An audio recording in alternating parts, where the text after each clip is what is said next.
through, didn't he? He drove the digger through the place and trashed the place, ended up going to jail, didn't he? Just because he wasn't getting paid. Yeah, because he didn't get paid, did he? Yeah. And that's what he was. And yet it's the tradesman who gets the rap of being sort of dodgy traders and cowboys. It's that heat of moment scenario, really, isn't it? Where, you know, at the end of the day, you're doing your job and you expect to have some sort of, I suppose, treated decently, paid at the end of the job, be equitable. You're always doing the work on the presumption that the customer's going to pay, you know.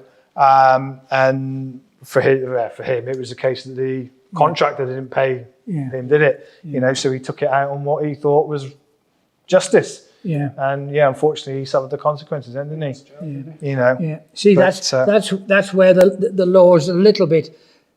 You could say he was wrecking places, which is technically illegal. But the thing is, there was another story very similar, but a different consequence. The contractor, and I think it's on the internet, so most people might have seen it anyway. He went and built, this builder went and built an extension on the front of the building. I'm not sure whether it was a council house or a housing association house, I don't know. But he refused to pay when he'd done it. So he contacted the local council and said, well, it's a civil matter, you've got to take up with it, which obviously he tried to. Council says, no, it's not us, it's a police matter. And he went to the police, no, it's not our, you know, and he was going round and round like that, including the housing association or whatever it was. And he said, well, they'll take him to court, you know, basically. And he still refused to pay, you know. So the the builder notified the police and the council that he was going to knock it down, and they said, well, that's up to you. And apparently he took his digger in, flattened the lot, the complete lot, and he got away with it. Now, I'm saying that's right, irrespective of what anybody else might think or say. But the thing is, if a builder, whoever it is, doing whatever job, unless there's a justification in, for some reason, not paying the builder or the engineer, whatever they're doing, they should either pay up or suffer the consequences. So it's in the client's best order to make sure they fund the job properly. Now, if they run out of money, most builders that I know of will accept the fact that if they've run out of money, you can come to some form of financial arrangement that'll ease that problem. Otherwise, if you just sit back and do nothing, then you've got to suffer the consequences. And I've got no sympathy for anybody like that. And I'll end my bit with, all the people that owes me money through the years, and there's been numerous, you know, they're all the ones with loads of money. They're always the rich people, every time. Ordinary working people, they'll either say to you straight, we're running out, we've got to stop, which I've had on 2 or 3 jobs, but I've always gone back and we've come to some arrangement. There's never been a problem with it. But the rich ones, the ones that's got the money and the clout, and it's sometimes who they are, and it's a case of who you are and who you know, them's the ones that fails most people. Now, obviously, I can imagine that there's lots of people that will be on the podcast if they decide to look at this, you know, can relate to that. You know, I'm not saying it's all bad and everything, because it isn't. But it's the ones with money that's always the problem. I always find that it can be the more wealthier client that can be the more difficult one to deal with when it comes to the end. Yeah.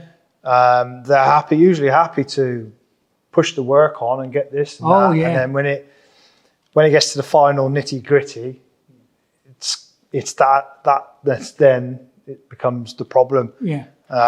You know, and then of course, you know, you work for the average working class person who does work and grafts hard for their living. It tends to be more appreciative as a general rule, and they're more grateful for whatever you've done. Yeah. You know, I'm not saying that they're all the same, because they're not, but it does tend to be the general consensus of that the way it goes. Like, you know, but yeah, so it's one of those, really, isn't it? Yeah. I've been quite lucky through my career. I've not had too many problems, especially with private customers and homeowners. Generally, sort of, they always pay up, and I think they're appreciative of that you've gone and you've done a good job, and I've not had too many problems. I find more so, especially for my last company, insurance companies are very, very, very difficult to actually get paid from. Like you said, the larger, the richer people, they tend to want to keep their money in their own bank for as long as possible. So I had an insurance company a good few years ago, obviously now, because I just got to the stage where I refused to work for any insurance companies. They nearly sent me bust because they just categorically refused to pay the bill. No reasons. I'd done the job. It was all done to spec and everything like that. There was builders, surveyors involved in the job and everything like that. Everything was done as it should be. And anyway, they just wouldn't pay. We sent numerous letters. I got letters from the bank manager to send to this company, solicitors, and still nothing. And as it happened, I happened to be taking out an insurance policy for accident sort of thing, just a general insurance policy.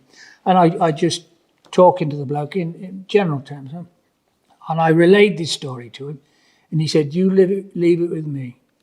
And he wrote to the company, but he knew what to say.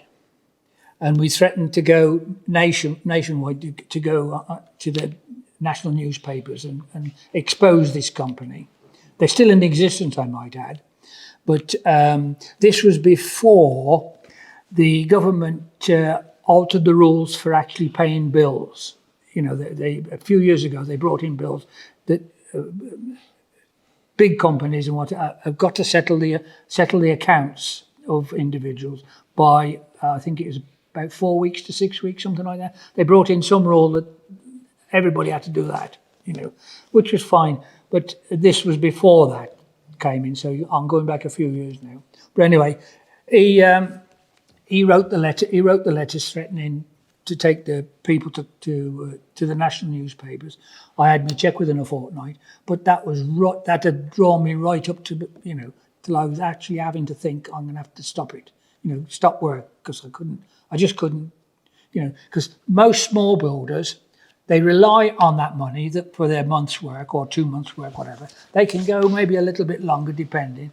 They ain't always got a stash of money stuck away in the bank or under the bedclothes at night sort of thing. They got to, they need that money to continue working, as a sole trader, it's difficult, isn't it? Because so you've got that, cash flow's king, isn't it? And cash flow is such a big thing for traders. Yeah. You only need one bounce or one dodgy customer or one delay, and it can scupper everything. And it can literally put your ass against the wall, and you're scramping for anything, just something that'll pay. And I'm not saying it's any easier for bigger companies. It's just probably a bigger problem. But cash flow is so hard especially for the smaller business, the sole trader. Until you get 2 or 3 on the bounce, or we've had before, 2 or 3 on the bounce, and I say you're ruined. You're just buggered, And unfortunately, it's that's one of those things.